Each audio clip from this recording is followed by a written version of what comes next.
When she came in, I told her she should not shout. I removed the knife from my pocket.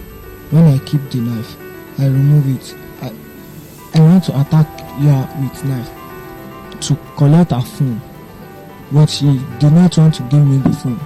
She dragged the knife with me, and the knife fell down. I have been battling with the thought for some moments now. It's really terrible and unimaginable. I have heard about murder in the cathedral, and I have longed to read the book or see the movie. But it's a pity that I don't need to go far before seeing a true life murder in the cathedral. Ifeoluwa was murdered right inside a church building before her lifeless body was found outside the church building. What could she have done to offend her murderers?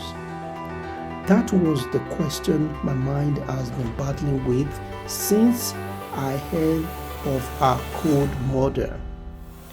Ifeoluwa, just like her colleagues in school, finished her secondary school days after writing the 2022 Senior School Certificate Examination, SSC, popularly known as WAEC. When the results were out, she was one of the students who came out in flying colors in their results. Had it been that the Academic Staff Union of Universities, ASU, were not on strike, she could have been admitted in one of our universities, and she might have escaped being murdered in cold blood by the wicked souls that penetrated the dastardly act. How I wish they have missed the target when they tried to plan to forcefully take life away from you. How I wish you could have found a way of escape when you are cornered on that horrible Saturday afternoon. Alas, the deed has been done. Ifeoluwa has been forcefully sent on a journey of no return. I couldn't cry in the public, but I was grossly weeping within. It was a loss too much to your family, friends, and loved one. What else shall we say?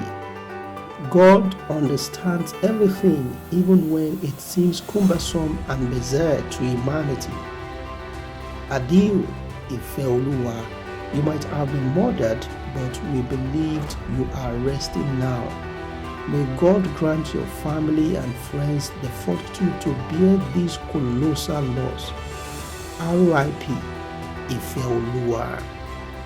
This was written by one of our teachers in secondary school, a 20-year-old Tosin Accolade who lived in Olodo, Ibadan local government area of Oyo State.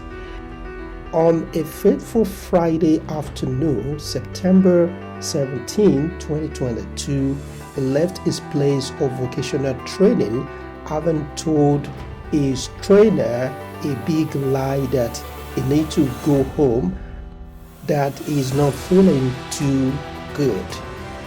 Having gotten home, he quickly took the key to the church where his parents attended, and the mother being one of the cleaners of the church, which gave her the access to the key, so he left to the church with one singular mission. On getting to the church, he pretended as if he is trying to clean up the church by carrying some of the chairs, but with the ulterior motive of waiting for a particular young girl, a 17-year-old named Ifeoluwa Akpampa, who also take through the same path to our own church, which is very close by to this young boy's church. Having known this girl very well, that this girl has a mobile phone and him himself, he doesn't have a phone, I think, then he wants to get this phone from this girl. So immediately Ifeoluwa started passing through the path to her own church, he quickly approached her and asked her if she can assist him to pack some of the chairs. Without hesitation, since she knew him very well before now, she entered the church, and as she was about to start helping him, he quickly brought out a knife from his pocket and wanted to attack her. Then she struggled the knife with him, and luckily for her, the knife fell off from his hand, and she made an attempt to run away while he grabbed her on the leg and she fell down, which he said that she now fainted. So he used the opportunity, he raped her and strangled her right there inside his own church, as he confessed. Not quite after this, the parents of this poor girl started looking for her, and they reported the case to the police station. In confusion and panic, the community started a search party.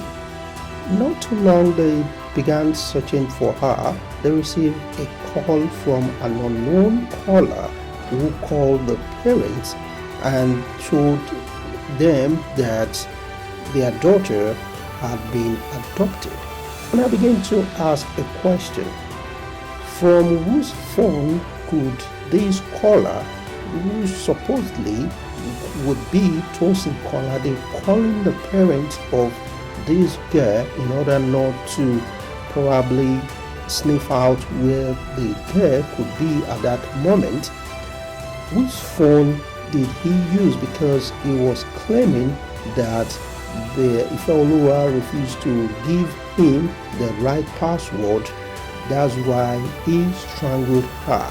So how come, or where did he get the phone that he used in calling the parent?